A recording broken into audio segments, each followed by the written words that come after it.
I guess it's important to mention the us. Jyoti Structures news there. Jyoti Structures, as we said, that the Amin Group is going to be buying out Jyoti Structures, and it had a huge amount of debt, as you know, and that debt was being restructured by the lenders.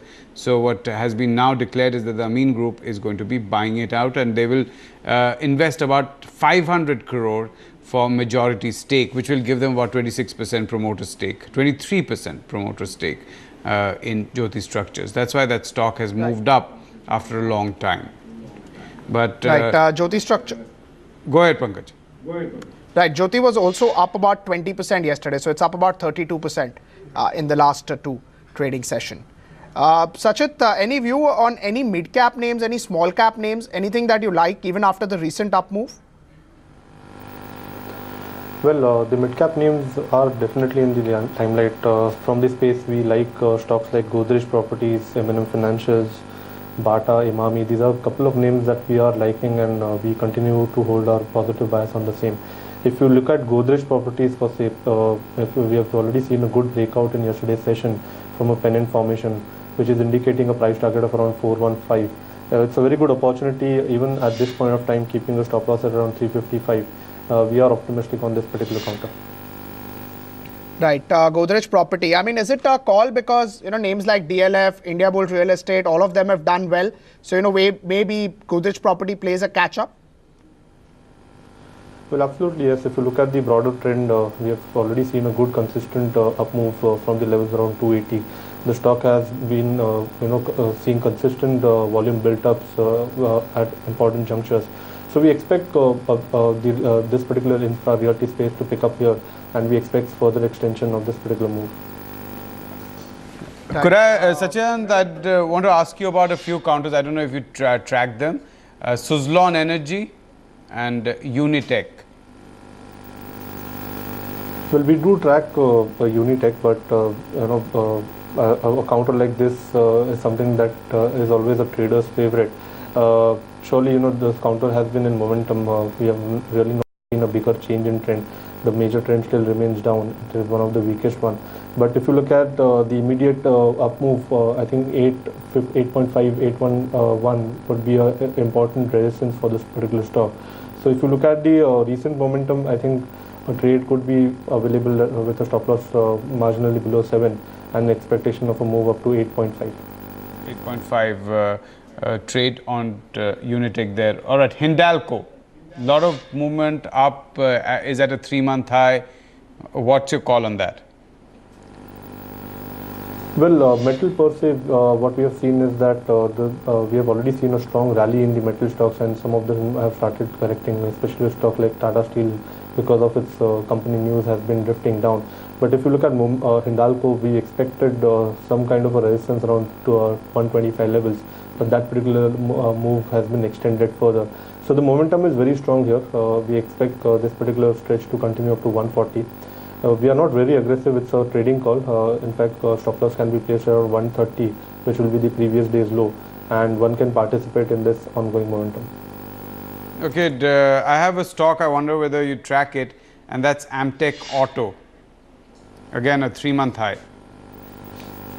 I'm really sorry, I do not track this particular counter. All right, you don't track Amtech Auto, and Amtech Auto, obviously, after that big crash sometime in July, August last year, has been trading around that 45 rupee mark at this moment, up about 2.8%. And there you see there is a 3-month high here, but you have to remember that in the last 1 year, Amtech Auto has been trading at a much lower price than it used to earlier. One final one that I have for you, and that's Punjab National Bank. Well, PNB certainly, if you look at the recent leg, it has been a very strong up move. We have still not seen any signs of an exhaustion here. So clearly, if you look at the ongoing momentum, I think 140, 135 would be one zone wherein one has to assess the rate of momentum. But clearly, there are no signs of weakness here. Longs can be added even at this junction. And where do you find the resistance? You find it around what space? 135, 140 would be the zone wherein we need to check how strong the momentum is from there on. All right, let me just come back to the Nifty itself, Sachidanand. And the reason I'm asking you this is that we've had this kind of breakout for the year. But if I just go back, let's say 2 years, or even if I take a 1 year horizon, then we come into that specific zone once we reach that, if I look at 84.50 onwards, 84.30 onwards to about 86.30, there is, or even low 8600, there is a significant range of supply in that space. So do you think that the move that we've seen, the up move, the sudden up move, is now limited to a certain extent? Well, if you look at the structure, I think at every juncture Nifty has taken some pause. We have not seen major reversals getting developed, and eventually there has been a breakout, and the breakout has been with volumes or a gap. So even recently what we saw yesterday, a very important juncture of 8400 was breached by a gap up, and that particular gap up is still sustained. We don't see major resistance before 8680, 8700. So we expect this particular move to extend right up to that level. In fact, it's a very good opportunity to create long positions or add on to their long positions with a stop loss around 8450. As soon as Nifty retraces back below 8450, we could conclude that the momentum that we are seeing may have exhausted. But the trend reversal will only happen in case from here on 8300 is breached. So even the trend and the momentum are in place. We expect this particular leg to stretch right up to 8700. All right, Chokha, do you think that the markets are a little now expensive? I mean, at 8500, we are trading at 8493. Interestingly, 8493 is exactly the first resistance of the day, which we had pointed out to you this morning. And now, if I look at the earnings multiple, 1 year forward is Nifty is currently trading at about 14 and a half times, and 13 times FY18. Now, is that okay for 18 months ahead of these earnings? No, certainly. I mean, it is okay, and according to me, the firm view is that the broader market is rather, the large benchmark indices, they are not expensive. The indicators are already there. We have already seen indirect tax collections being so robust. Even the plan expenditure for the first 2 months have gone up by 46% when the budget has targeted 16%. So, and plus monsoon, Kharif area improving a lot. From 23% deficit it has come down to 6%. So, lot of macro upticks are there for the broader indices to move. In fact, I have a firm target of around 30,000 Sensex by December end and 9,200 for Nifty. So, the broader indices are not costly, but the broader market which constitute the mid cap and small cap certainly costly. As I mentioned already, whether you take a price to book or whether you take PE, there are many small pharma companies quoting at 30, 40 PE. Yeah. Some of the pharma companies are Indian companies, small companies are costlier than the companies like Pfizer or About India. So one has to now focus, as I mentioned earlier, shift from, very small and mid cap to larger caps. Okay, and let me try and take out some small companies, not small but mid-cap companies, and what I'll do is I'll just look at the 500, NSE 500, and take the ones which have low PE. And I'm going to rattle off some names and you tell me whether one should buy or hold. I'll take something like, let's say, JK Tyre.